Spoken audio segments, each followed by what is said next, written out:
We've got Keir Starmer once again making a fool of himself, because every time he opens his mouth, he looks like a much worse prime ministerial candidate than if he just keeps it shut. I don't think that's fair. I think it is fair. I saw you the other day on another show, I think it was Vanessa Feltz, talking about how, you were so proud of him now because he's sounding more and more like Tony Blair. And in fact, he's even talking to Tony Blair, which is obviously why he's now become a much more smart politician. Yes. Is he actually talking to Tony Blair? Yes, I believe he You believe so, or do you know so?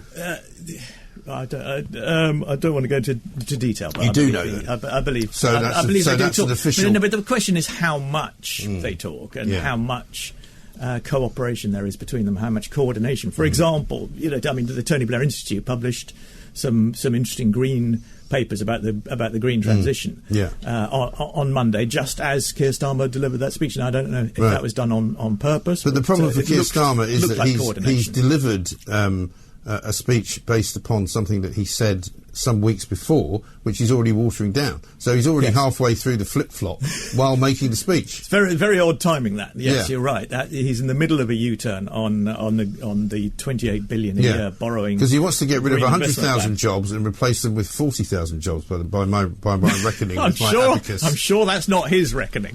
Well, there are 100,000 people employed by the oil and gas business in the North Sea. Yes, he wants to transition. He wants to transition that to employing 50,000 with 40 to 50,000 jobs, thereby losing 50,000. Well, of those but creating other jobs. He said that he'll create 50,000 jobs while losing 100,000. Well, I don't think he would accept that, but I think you have put your finger on an important point, which is that an awful lot of Labour's plans are very, very vague and general, and they're predicated on this assumption that somehow, investing to transition to a net zero economy is going to create lots of jobs, whereas that's not necessarily true. Boris Johnson tried that one, didn't he? He said that we would be creating a huge hub of green energy somewhere near Grimsby, and I think they're still waiting somewhere near Grimsby. So far we seem to be all waiting on the other side of the Humber Bridge. We're creating jobs in Malaysia where they make the wind turbines that we then tow out to sea and put up in the North Sea. Yes, exactly. So we must have some jobs in this country, but I mean some of the other specialist jobs, the really highly skilled engineering jobs,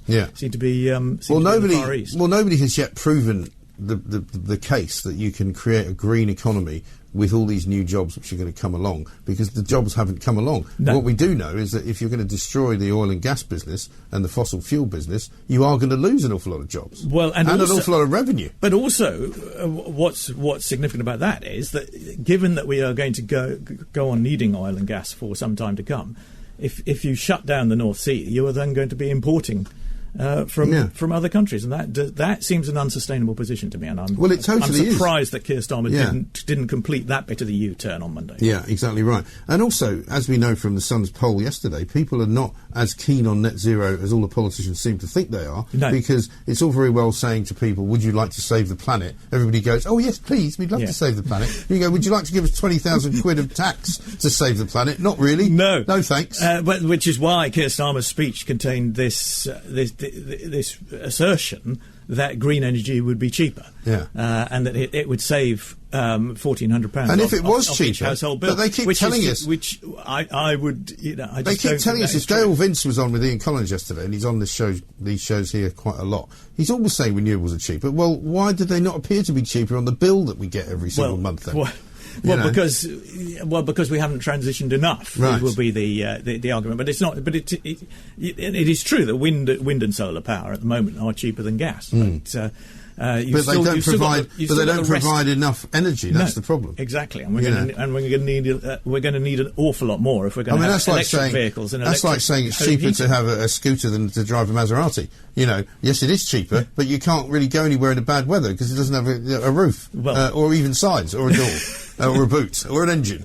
But would it not make more sense if Keir Starmer actually said, I'll tell you what we're going to suggest, is we're going to suggest a freeze on sending people to the House of Lords. Yeah, but he can do a freeze after he's packed it with some Labour people first. Right. So is he going to put Gordon Brown in there? I presume if he's talking to Tony Blair saying, whatever you do, don't give Gordon Brown a peerage. We still don't talk to each other.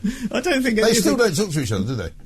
Tony Blair and Gordon Brown, yes, they do. But I mean, they only under specific circumstances. It's quite formal. Yeah. But none of those new Labour people want peerages. Alistair Campbell, Alan Milburn, Tony Blair. Well, Alistair Campbell shouldn't get one.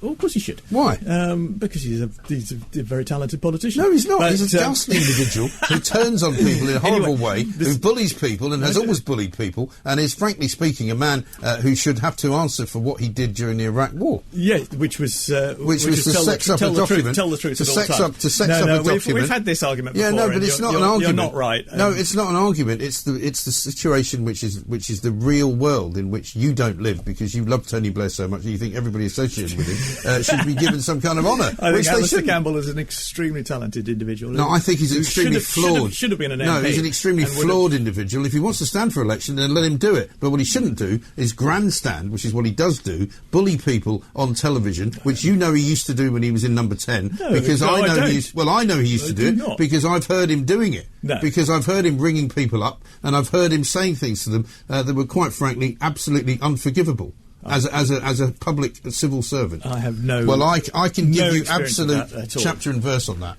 And I can name you several people who have been in receipt of those calls. He stood up to Adam Bolton on television once. He did once do that. Most entertaining. But that was after he was out of Downing Street. When he was in Downing Street, he used to phone up the BBC on a regular basis and berate them for not leading with stories that he'd given them. You mean he did used his to job? Also, no, that's not his job to bully people. Not his job to bully people. He rang several people that I personally know on newspapers and threatened to get them sacked if they didn't do what he said, particularly over Lord Mandelson and a particular story in Japan, and I know that for a fact. Well, I don't. Well, I'm telling you it's true. Well, so you can impugn me and my veracity if you wish, but you'd be wrong to do so. And I think to defend Alistair Campbell doesn't do you any favours, seriously. Well, I'm sorry, I'm going to defend him. All right, well, I hope he doesn't end up in the House of Lords, because I might have to start publishing some of the stuff I know about him. Right, OK, well, he's not going to the House of Lords because he doesn't want to, so... Well, that's good. Excellent. He can carry on writing for the European and making a nuisance of himself elsewhere.